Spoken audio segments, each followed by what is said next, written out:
Well, welcome to the city's Municipal and Legislative Operation Standing Committee meeting. First of all, before I start, happy St. Patrick's Day to everyone. I would just like to introduce to my right is Vice Chair and Councilor at Large Gary Rosen, and to my left is Councilor at Large Maurice A. Bergman, the members of this committee. We also have with us Commissioner of Inspectional Services Nicholas Antanavica. Am I saying it right? Navica. And then City Solicitor Alexander Kalkonius, and Deputy City Clerk Claire Robbins, and also City Clerk Nico Bangajelli, and Deputy City Clerk A.J. Potter, who is also clerking the meeting today with us. I would request Mr. Potter to read the virtual attendance and call-in information, if you can. Thank you, Mr. Chairman.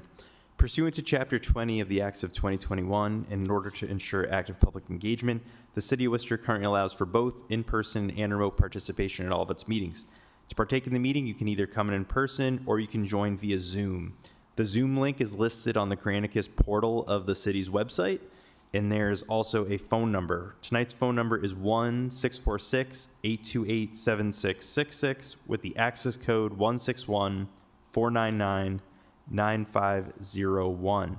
If you are attending remotely and would like to speak, we do ask that you use the raise hand function. The raise hand function is either used by dialing *9, or you can press the raise hand button in the bottom center of your Zoom application. Thank you, Mr. Chairman. Thank you. Is there anyone in the audience who would like to say?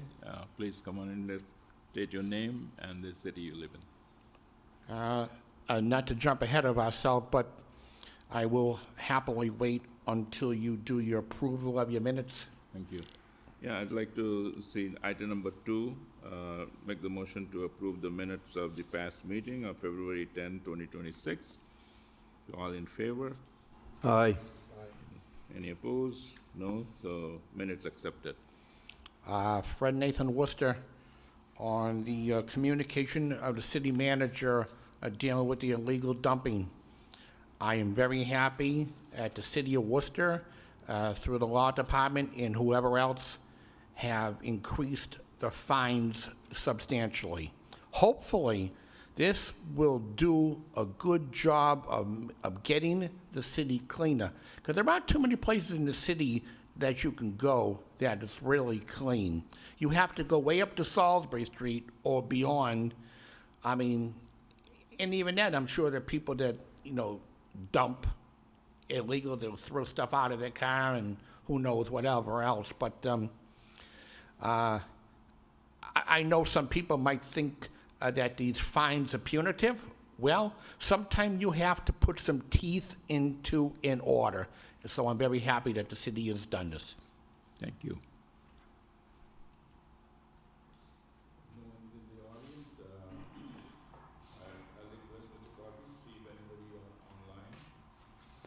Mr. Chairman, at this time, no one is using the online function for this meeting. In that case, I will move on with the agenda item. Item number 3, communication of the city manager. This is the item about recommendation adoption of the proposed ordinance of to increase fines for illegal dumping. Originally, it was an order from Councilor Belota to change the fees for the illegal dumping. On this, it's open for discussion. I would probably request our Commissioner Avantanika or Commissioner Avantanika or our city solicitor to say about these changes.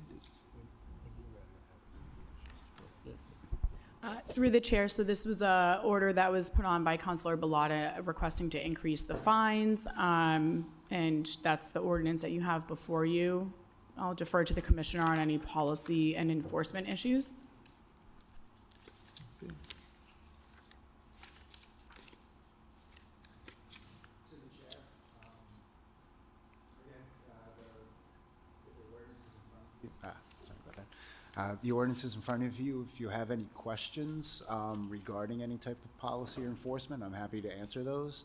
But right now, we would institute similar enforcement as we do for the existing trash and removal ordinances.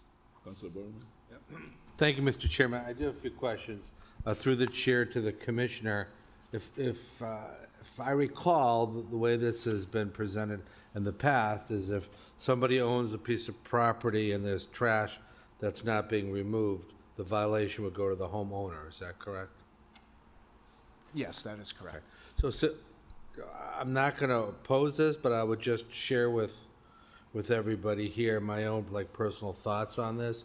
So, for example, we had a homeowner and a resident of the city of Worcester, Fred Nathan, come to the stand and talk about how he supports this and putting some teeth into it. The truth is, if somebody dumps something on Mr. Nathan's property and he's not able to clean it up for whatever reason, he's going to be paying the increased fine. So part of the issue I have with this is it really goes after the property owner, but not necessarily the person who's who's leaving the trash behind. And you see this a lot. Somebody like myself who's involved in the landlord-tenant world, you see this a lot with tenants that are moving out. They just leave the stuff behind. So, and then it's up to the landlord to get rid of it. Now, maybe that's the landlord's responsibility since they own the property.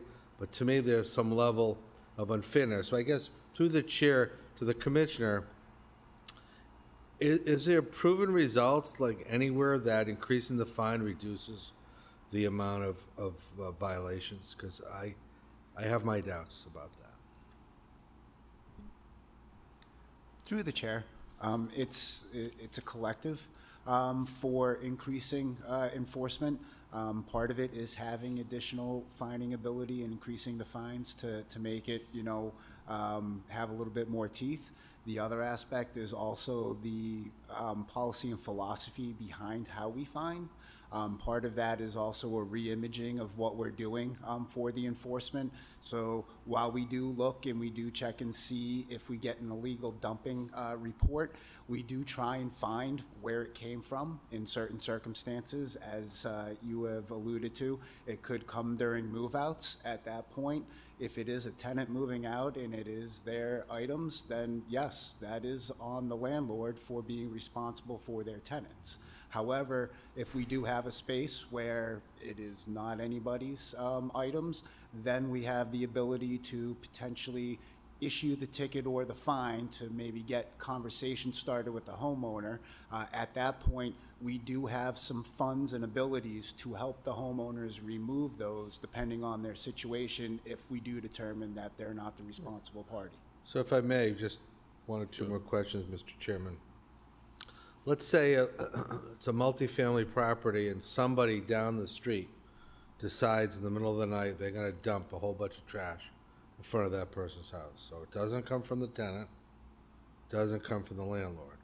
And if your department looks inside, maybe you do on occasion, and you see an address down the street or an address that has nothing to do with that property, what happens at that point?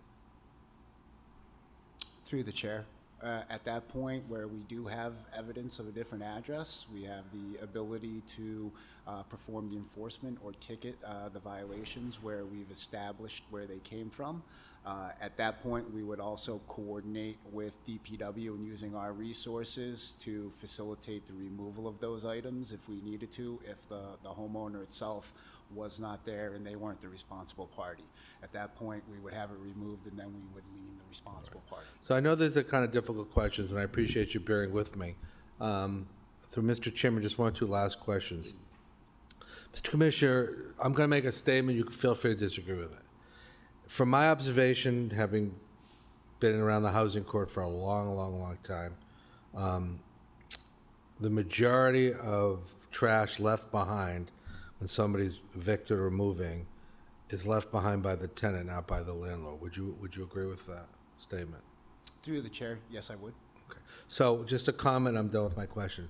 So I'm going to support this because I don't see any reason not to, but I also am not optimistic that this is going to make any difference really in the amount of trash or litter we have, because the very people that are often more likely than not to leave it behind are leaving because they can't pay their rent, so they're not going to be in a position to pay the fines. It's going to fall on the landlords who vicariously are responsible for this.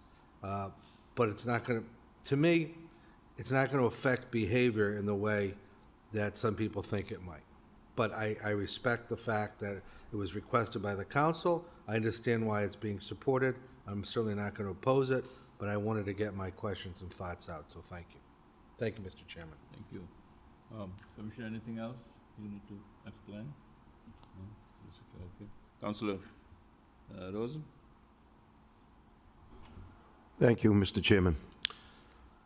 Through the chair, maybe to the solicitor. How do we define illegal dumping? Is there a degree of material? Someone throws an old tire on their property or some property? Do we need a big pile? Is there a big difference between littering and dumping? Through the chair, yes, there is a difference between littering, which is a different section of the ordinances, and illegal dumping. So illegal dumping, it's Chapter 8, Section 6 of the revised ordinances, and there is, a description of what that is, large bulk items, where you can, dump those items or where you can't, filth, rubbish. So if someone stored an old tire in their yard, we wouldn't probably call it illegal dumping. Probably not if it's in their yard. Through the chair, a single tire, no, is not considered illegal dumping or a nuisance, but, you start getting half dozen tires piled up in a pile that's not stacked nicely now, So we basically use our judgment too. Through the chair, yes. Okay, and if someone stored regular trash in green bags, like they don't do as often as they did years ago. Instead of using the yellow bags, putting them out, they threw green bags. Remember years ago, some of the tenants would throw from the porch or the windows, throw the green bags out in the yard with trash in them. I don't know what they thought. No one was going to pick them up. But I guess, would that be considered illegal dumping? Is that? Through the chair, I would say it would depend on the volume that was going out. One, as we just said, one bag, we wouldn't necessarily consider illegal dumping. That would be a ticket and, hey, time to clean up. If we saw a pile of bags that showed a consistent disregard for the proper way of discarding trash, then yes, we would view that as potentially Okay, illegal so again, dumping. we're stressing judgment on the city's part. And at times, I assume there are warnings, clean it up. The fine might not be implemented. If we just said, hey, you can't store that there in your yard, Mr. Landlord or Mrs. Landlord, Ms. Landlord, would you clean up, or do we have to, is the fine more mandatory? Through the chair, we like to use increasing levels of enforcement. If it is a first-time property where we don't have a long history, then yes, we start out with warnings, and then it escalates depending on the level of response we get. Okay, and have we, over the years, have we fined many violators? Is that, how big a problem has it been in Worcester? Through the chair, I don't have that answer in front of me at the moment. I can get back to you once I have the opportunity to look through our data, but in my experience in other communities, having an aggressive response to dumping and fines helps curtail it. Again, it's also dependent upon the system and the inspectors that are doing it. So it comes down to consistency. If people know that the fine is going to be issued when they do it, we start to see a change in behavior. If it's sporadic, then we don't necessarily see a change because people are willing to take the risk of not getting caught. Okay, and there was one section here that it starts anew. It seems like it starts anew. We're going to find your first offense, second offense, and then the next year it starts anew. In other words, if I'm fined twice in 1 year, then a new year starts, I only get fined the first offense. That's what it read to me. Does that make sense? I mean, it said on page, I don't know, are these numbered? 3A? Yeah, the first page was 3A, right on the back of that. It said, and increase the fines for second and subsequent violations within the same calendar year from 200 to 1,000. So does that mean, okay, I paid 200, I paid 1,000, and then next year I pay less because I'm starting a new year? That's what it sounds like. That's what it means. Oh, okay. I didn't know, why it's even set up that way. I would think that, if it's $1,000 fine, that's what you're gonna pay, and you've already done it twice, maybe, the third time shouldn't be the same as the first time, so I'm not sure of that. Anyone have any comment on that at all? Through the chair, I think that's really a precaution. Calendar year, there could be a new owner, so you don't want to keep tacking on to, say, a previous owner. Oh, okay, yeah, guess that certainly makes sense. Okay, I ask questions, but it doesn't mean that I'm against this. I'm totally in favor of it. And I will support this, and I think that if it does, deter anyone from illegal dumping, small amount even, it's well worth it. So I do support it, even though I did have some questions all about illegal dumping and the implementation of the fines. Thank you, Mr. Chairman. Councilor Bergman? Thank you, Mr. Chairman. I did neglect one further example. I was so excited to use Mr. Nathan's example that I forgot the one that really I want to ask about. So through the chair, as we all know, we have a homelessness problem in the city. There are encampments everywhere. So through the chair to the commissioner, if somebody sets up an encampment on somebody's property, or somebody's, more than one, set up an encampment on somebody's properties, and for whatever reason they leave, whether they're told to leave, whether they found another place, hopefully they found housing, but they leave. And they leave a lot behind, which happens a lot. We've all seen it. We know about it. It's on private property, not on public property. Whose responsibility is it? Assuming it qualifies for dumping, it's not one little thing, it's multiple items. Whose responsibility is it to clean that, and who gets the fine if it's not cleaned? Through the chair, if it has been identified that the dumping or the clutter or the mess has been created due to unhoused individuals camping out in that area at those times, we have significant amount of resources to work with that group and those individuals. We have identified some of those areas where the camps happen. So when they do move on, we do work with the property owners and the locations that are on there to help them remove those areas and clean it up. Again, we try to be responsible and use our judgment when we're doing this. So we know that if the property owner was not the facilitator that created this, we are not going to start off by imposing fines or making it that issue. We are looking to work with them to help them through that process. And like I said, we do have resources to help clean up and facilitate moving some of the unhoused into housed locations and providing accommodations so that we can do that. But I guess my last comment and question is, but the people who left the debris there, people that have dumped the items there, they won't get fined? Through the chair, no. The people that have left that there without having addresses or other places that we're able to notify them to. Obviously, there are other issues that are occurring at those times for the people in that situation, so issuing fines is not the most prudent thing to help facilitate the... I appreciate that. I wasn't asking about the philosophy, but I appreciate of why not sharing that, but I'm just trying to kind of point out what I've suggested earlier is that I don't know if decreasing the fine changes behavior when oftentimes we're not in a position to even find the people that are creating the illegal dumping. But that's all I have. And I will support this, like I said, and I'm gonna hold my breath and hope it makes a difference, and that the people that do the dumping are the ones that are required to clean things up. But at the end of the day, The way this is structured, I understand that it's ultimately the property owner's responsibility, so thank you. Yeah, thank you, Councilor.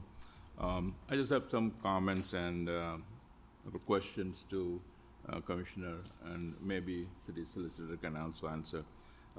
Number one, I would say that to respond to Councilor Bergman's doubt that it may not change anybody's behavior, I think that when you put little harsher punishment on anyone, I think they kind of get the pinch and feel that maybe it's time for me to change, and hopefully that will happen. So, but I think, that's why we raise the bar of the punishment. And every level you do more harm, more difficult things, you get more punished so that you don't do it. So hopefully that may happen. That's my thinking, just to give, if that makes any sense. Number two, I like that, we bring it to the attention of people that you need to follow the rules of our city, you need to keep it clean.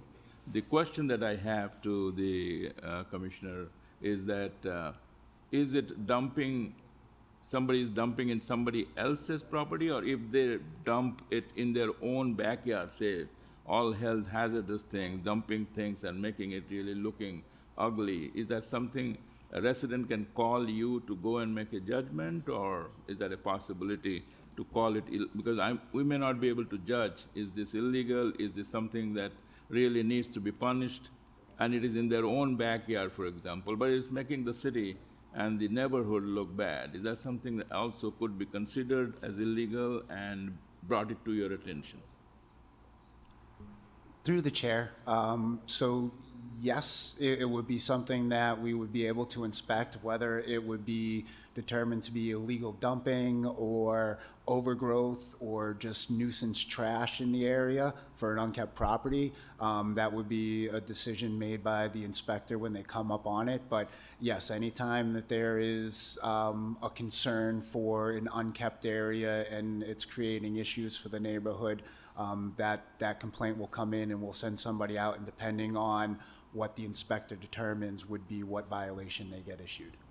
Thank you. So it is possible for residents to call into your office and ask you to please go and check whether this is something could be brought it to their attention so that the neighborhood looks good. Through the chair, yes, and just so that everybody can get their items in, they can call the Inspectional Services Department. They can also email inspections@worcesterma.gov, and they can also call into 311. All three ways we get the complaints, and we're able to react to them. Thank you, appreciate that. I mean, I like to see that our city is kept clean, and sometimes people are not following the way it is now, so we do need to find a way. And this could be one way that Councilor Ballotta's order might help all of us to see that everybody is shaping up and keeping the city clean and making that effort. One thought that came to my mind, Councilor Bergman, when you said about the rental property owners as a landlord, and it gets passed on to the landlord, the fine. I don't know if I was landlord, if I would be asking my tenants, if I know who did it, to kind of pass it on to, charge the tenant that because of you I have to pay. It's something that the landlord-tenant relationship and the lease may be a clause that could be put in to kind of get over this unnecessary punishment on the landlord, just a thought of mine. So with that, anyone else has any questions or anything? Councilor Bergman, you all? Yeah, Councilor Rosen. Yeah, sorry. I don't know, Madam Solicitor, am I allowed to mention a location, or since we're on TV, is that not good? I just noticed it this morning. Through the chair, I would say that's more of like submitting a complaint to the commissioner. Okay, because I was very surprised by what I saw when a fence was blown down on this property, a tall stockade fence. You would never know what's behind there. It must have been the wind last night. And I drove by this morning, and I was shocked. Probably not the only place either. Thank you, Mr. Chairman. Councilor Bergman? Thank you.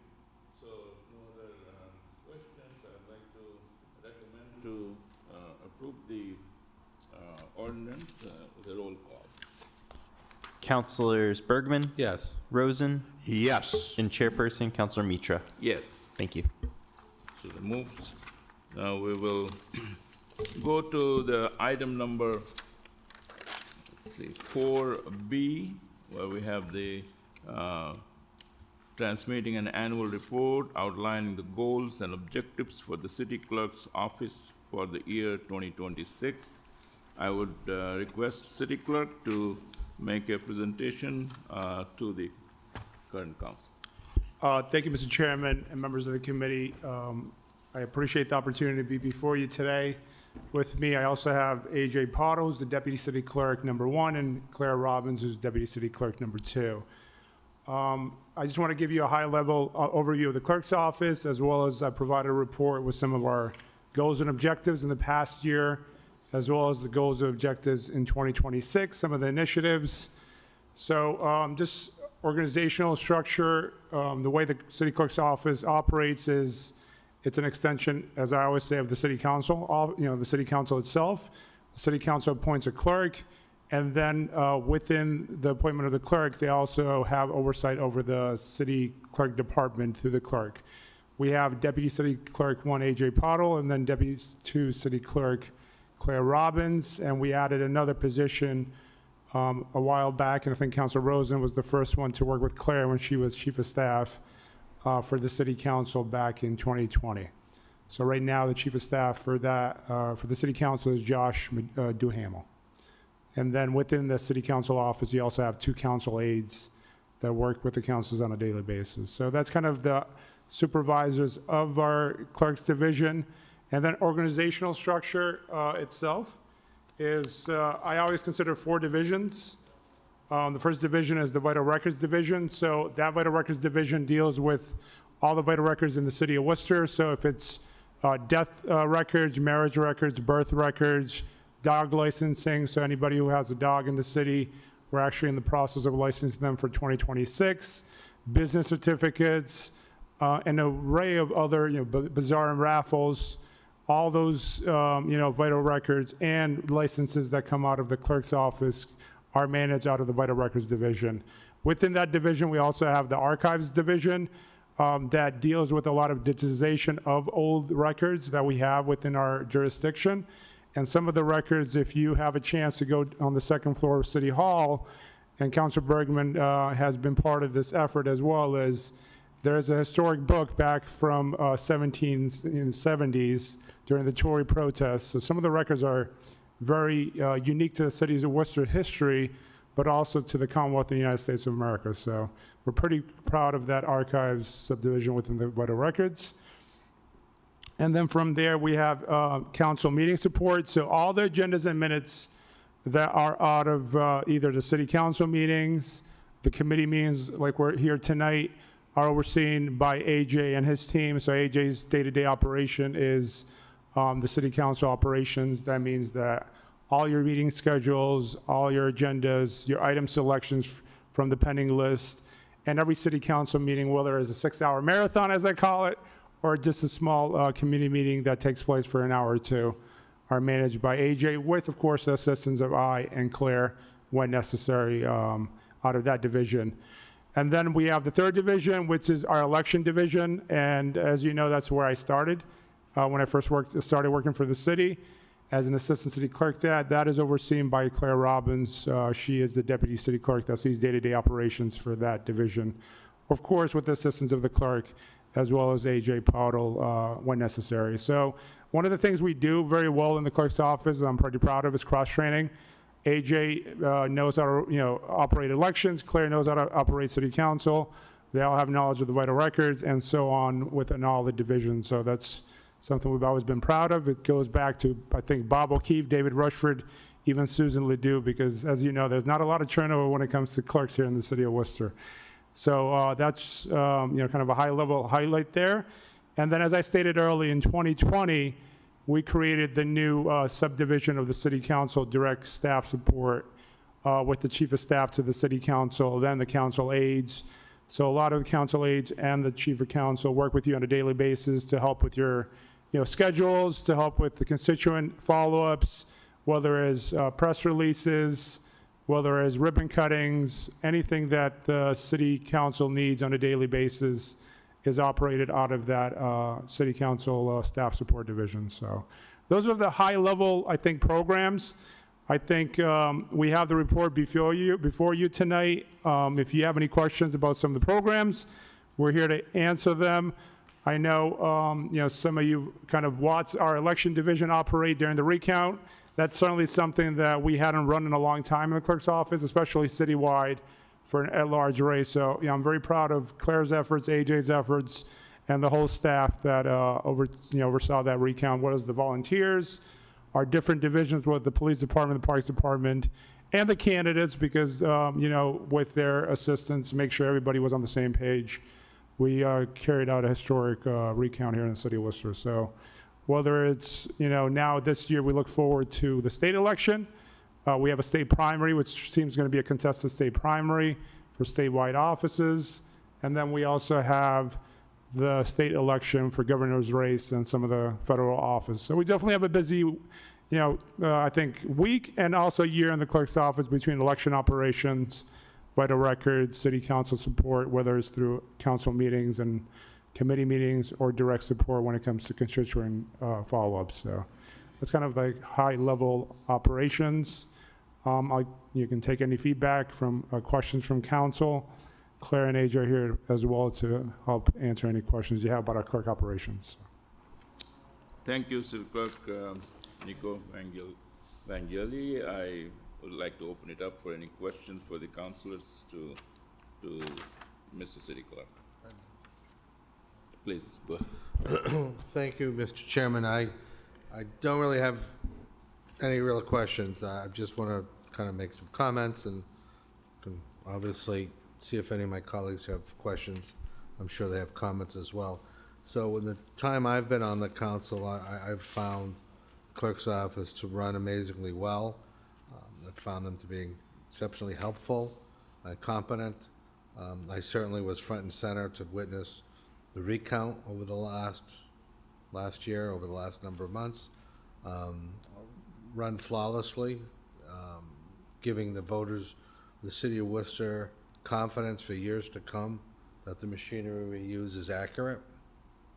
I also say that as far as helping counselors out with the staff that's provided, putting things on the agenda, there's always, positive reaction to when I contact them, even if I'm last minute, which tends to be who I am. But I guess we all have our weaknesses.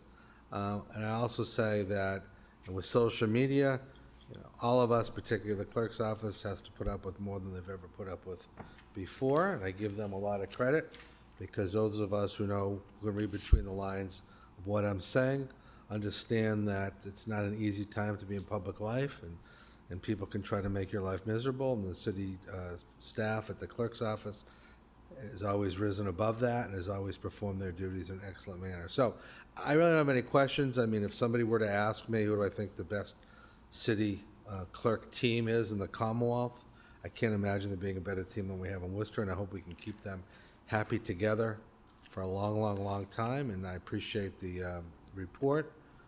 I can't say there's too many surprises on there for me because I'm very aware of what's happened here. And, for those listening, I don't, if you've been listening for the whole meeting, I'm not somebody who just rubber stamps everything, but I really can't come up with an issue that I think the clerk's office needs to address. That doesn't mean there won't be challenges down the road, but they're very competent and creative, and I'm sure they'll address those challenges as they come forward. So I'm very happy with the team we have, and I hope, again, that team continues on for many years to come, not only for my own personal feelings towards it, but I think the citizens and residents of the city of Worcester are greatly benefited by the city clerk's office. So thank you. Thank you so much, Councilor. Councilor Rosen, any comment, question? Thank you, Mr. Chairman. I guess I'm the only one maybe left in elected or appointed office here in the city of Worcester city government who remembers who worked with Bob O'Keefe. Go back to when I was first elected for one term only, back in 1995. 95, so that term 95 to 97. And we've come a long way since then, and thank goodness we have. I guess I want to address my next question to Claire Robbins. Claire, this is not a Democrat or a Republican question. It's just a question. What would you think of voter ID? I know several years ago when I was in a supermarket buying some cough medicine, the young clerk, I was probably young then too, only in my 60s, but the young clerk asked me to see my license so she could sell me a bottle of cough medicine, which I needed because I think I was probably coughing right there at the register. In any case, so I showed them my license. So what about, forgetting Republicans and Democrats for the time being, what about voter ID? Is that something that you would, from your experience now, you would think that might be something good for Worcester? I don't know the answer to that, just a question. Through the chair, I'll certainly let the clerk chime in, but as far as election operations are concerned, our office will follow any regulations that are put out by the Secretary of State's office. So for now, we'll continue what we're doing until told otherwise from the Secretary of State. Oh, so you don't have an opinion on that issue? Mr. Chairman, I'll chime in. You know, Good answer. not to take any away from anything from Claire, and she can jump in as well. So, as Claire stated, we followed the guidance from the Secretary of the Commonwealth and the Mass State Legislature when they enact laws.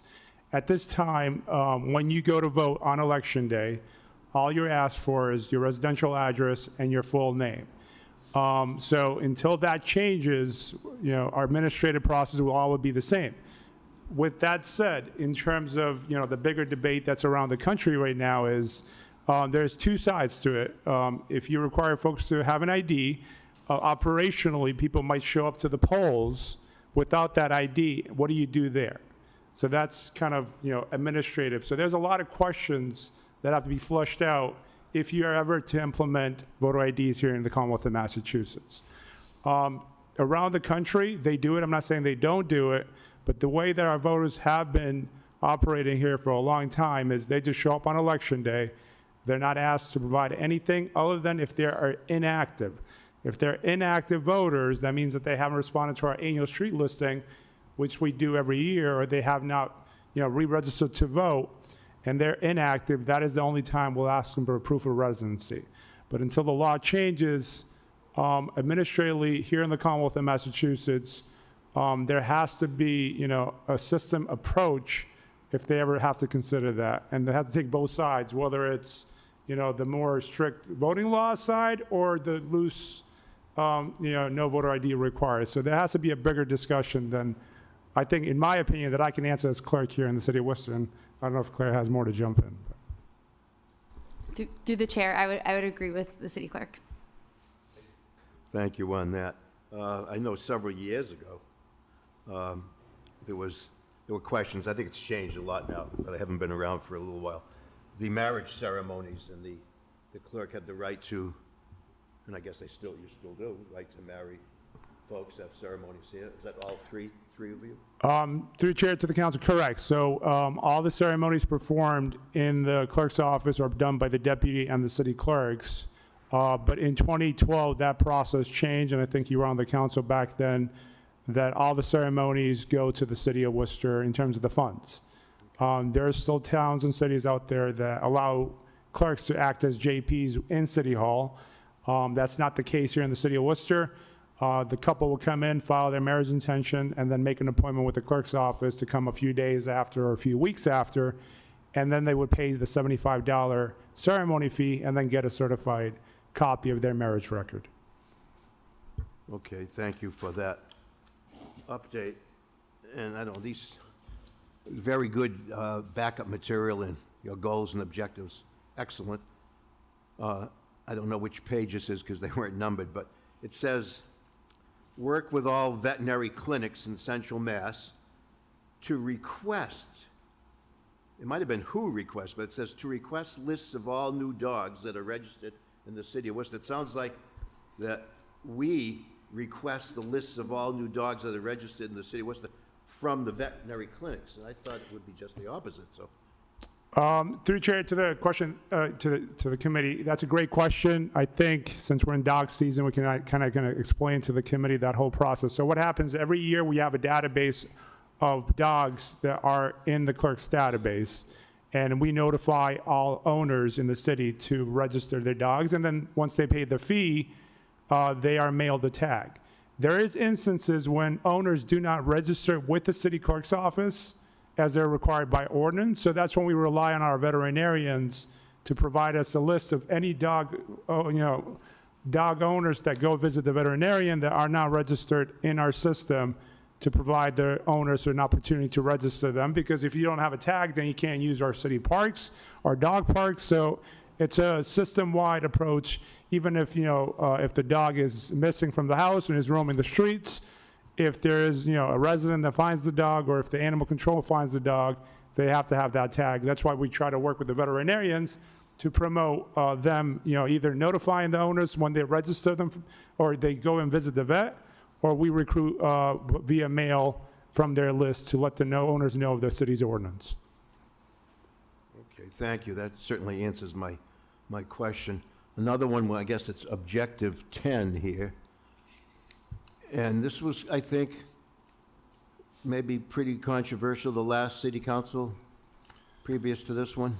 Process and review all online submitted petitions, or, I don't know, online, I guess, but can you maybe bring us up to date, especially, me as a, newly elected councilor, returning councilor, I guess, but being out for the last 4 years, so people no longer can, because years ago, it was almost wholesale that people could submit petitions, and they just went on the council agenda, but I think the last 2 years we had issues with people filing agendas that dealt with more international issues than with local issues, and the city council, I think most would agree, wants to and should be dealing with all our local challenges and local issues, so maybe, it's another body like Congress or other elected and appointed officials who deal with international issues.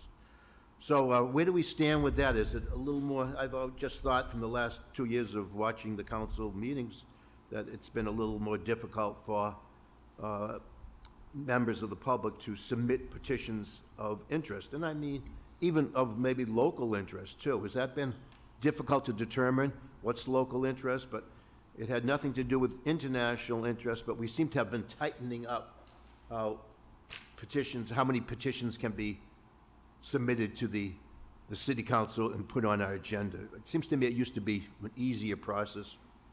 I'm not sure, though, because I have been away. Through the chair to the council. So basically, it's the same process. You can still submit it online. Based on the council rules, the solicitor and I and the office, whether it's AJ or somebody in the office, reviews all the submissions, and then we make a determination if they're appropriate to go on the agenda. That process was, was a little loose over the years, and certainly based on council feedback, the last term, we had another interpretation of the charter, we had an interpretation of the rules, and we had a determination from the solicitor, and maybe the solicitor can jump in, is that city council has certain authorities over the city administration as well as over the city. And when residents are going and petitioning the city manager to ask for certain reports, that's when, they're skipping the council process and they're going and directing the manager to take certain action based on those petitions. So when that case comes up, we provide clarity to the petitioner that they can maybe work directly with the city councilor to bring forward an order to that nature. Does that mean that as a city council, I'm able to submit petitions that would be approved that residents of the city might not be able to submit? I can let the solicitor jump in as well. So as a city council, the charter gives you certain authorities. The authority is to ask for the manager to bring back a report, to ask for a certain ordinance to be revised. That is elected to, a given right based on the charter to the council members. So with that interpretation is you as a city council, if you have a resident that is asking for a certain report, it could be a 311, number of potholes is an item on the agenda tonight. That is your right as a council to ask the manager to provide you that report. But when a resident comes in and asks for a report on all actions the last 30 days, that's most likely a public record request, number one. Number two is taking over some of the authority that council has based on the charter. And Solicitor, if I'm wrong, maybe you can jump in. Through the chair, I agree. As a counselor, through the charter, you have an increased access to information, so you can request reports and information from the city manager. Okay, and I think Mr. Chairman, through the chair, my final question. One initiative, register at least 6,000 new voters during 2025. And then I think you said it was almost 9,000 that you actually registered. And that's great, and that's the first step. The thing is, too many people that we register think it's the last step.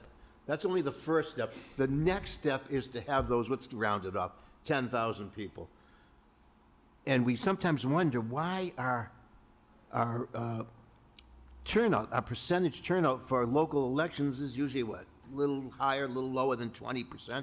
We wonder about that because we keep adding by the thousands registered voters, but they don't show up at the polls.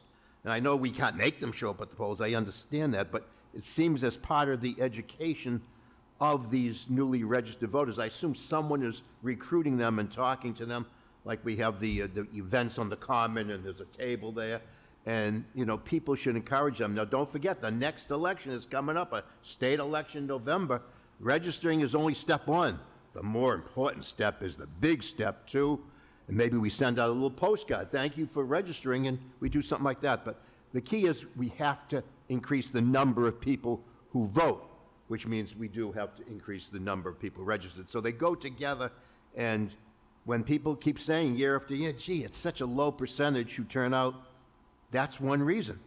You keep raising the number of registered voters, but many of them don't ever show up to the polls. Through the chair, and Claire can jump in as well, but with automatic registration implemented a couple years ago, our numbers are increasing every day because every time you go to the registry of motor vehicles or a state agency, you're automatically put into the database again. So that's that's a positive with the registrations. And then when it comes to election day, people showing up, I think one of the issues is it has to do with when it's a state election, we get major turnout, either 40 to 50,000. When it comes to a local election, it's less turnout. We do more as an office in local elections, whether it's, Alert Worcester. We send out the postcards 3 weeks before an election. Mail-in voting is in effect. Early voting in person is in effect. So all these programs are in effect. It's just the turnout's still low. But we are making strides in the right direction. This past municipal election was probably the largest turnout we had in a long time, with 25,000 people voting. So the program there, just the energy of the voters to come out on election day is always a struggle for us operationally. So. And through the chair, if I may, I just wanted to speak to Councilor Rosen's point about community events and encouraging people. Our office does try our best to make it to community events, especially in the summertime, like you mentioned, the events that are on the Common, different neighborhood groups. So our team definitely gets out there to those, and not only to register people to vote, but to also encourage them to complete vote-by-mail applications. So we really have had an initiative to encourage people to vote by mail if they're interested in that, or to use a QR code to search where they can vote, what their polling location is. So not just doing the registering to vote, but doing the follow through too as well, to make sure that they understand their options for voting and what the election is, when it is, what those deadlines are. So that piece is there, but as the clerk mentioned, it's making sure that energy continues through making sure that they actually do return that ballot, making sure that they are showing up on election day. Right, thank you for that information, and I guess it comes down to one word for potential voters. That's the importance of voting. A lot of people just don't see the importance of voting locally in their local elections council and school committee, and, they're so wrong about that. As far as the department, city clerk's department and office, I just want to say that Nico and AJ and Claire and all the other employees. I mean, it's one of the best-run departments probably in the history of Worcester government. I mean that, in City Hall government, going way back. I mean, it's just a terrific office. You know, over the years, I've gotten, concerns, I won't say complaints, but concerns from, residents and constituents about various offices. I probably have never had one, or at least in recent times. Going back to, the one I mentioned earlier, there were some complaints. But in recent times, in this office, never a complaint. And you're so helpful to the city council. You just make our job isn't easy, but you make our job easier, and we certainly appreciate that. So good work to all of you and the employees, and your staff. Thank you, Mr. Chairman. Thank you, Councilor. Councilor Bergman, anything you have? Good, thank you. I would just like to make a comment that, my association with the city clerk's office has been very short. Right from the time of the election until now, I have experienced a super experience, I would say, with every one of you in the city clerk's office. It's been the most friendly, most professional atmosphere that I find there. Your report is very good, and I know it's so much involvement that you have in doing so many things for councilors as well as for the city, and the entire operation here is very responsible, but the way you do it is the ultimate professionalism is exhibited. It just reflects so well that even it is like a model city clerk's office that we have here in the city, and everyone in this city must be very proud of what you have and what you have really cultured there. Only one question I have, with so many things that you have to do, Nico Vangeline, that do you have enough staff to carry on at this point? Do you think that, because you have so much, I just wanted to make sure that you're comfortable with the number of staff that you have with you? Thank you, Mr. Chairman. So I think our staffing levels are certainly, looked over the years, and I'm grateful to the city council. I'm grateful to both Claire and AJ for their leadership, because it's I call it's a big ship, and it takes a lot of people to run the ship. And with the support of the city council, the mayor, as well as the city administration, I think we're fairly well staffed at this point to face any unpredictedness that we have when it's troubled waters, as I put it sometimes. So I think we're built as an operation to withstand a lot of tests, and we've seen those tests when AJ and I first started in 2020, and I don't want to take too much time from the committee, but it was just AJ and I, and we were dealing with COVID-19. We were dealing with a lot of remote policies. We're dealing with people retiring. So we've got a lot of tests that we've had over the years that have made us, and with the council support, to staff at the level that we are today. Along the way, we brought Claire. Claire's been a great addition to this to the team that AJ and I had. So with that said, I think we're staffed very well. We have a great office downstairs, as you saw a lot during the recount. Their dedication to clerk operations to the city is exceptional. They come in on Saturdays. They stay after for either committee meetings, either Asia or Claire or some of the staff.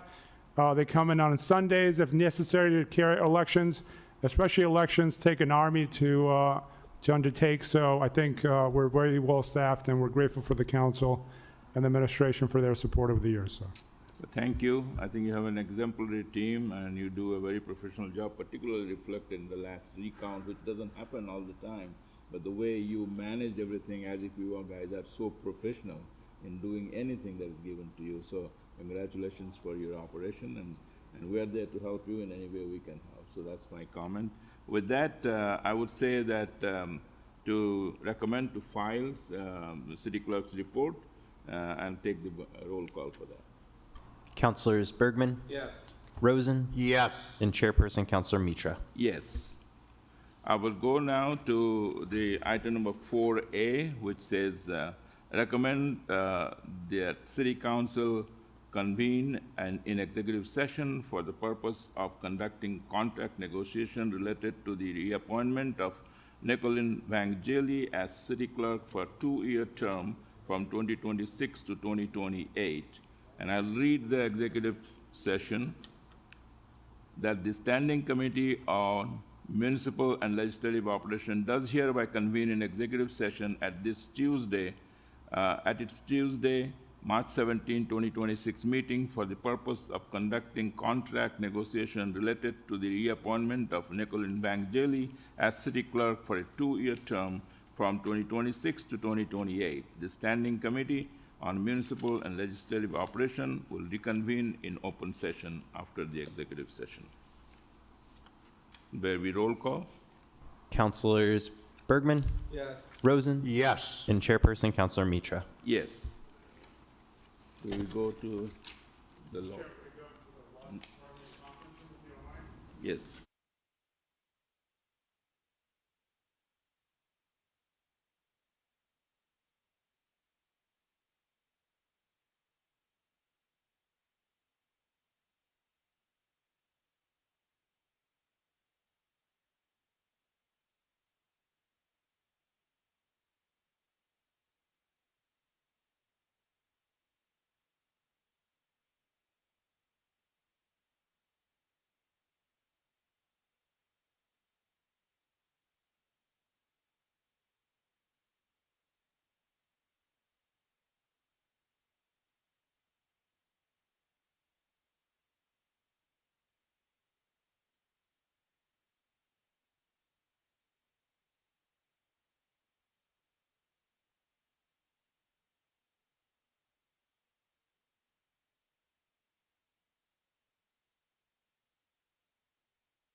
So the last phase of this meeting of the Committee of Municipal and Legislative Operation, we just had an executive session, and I'd like to read the report for public information.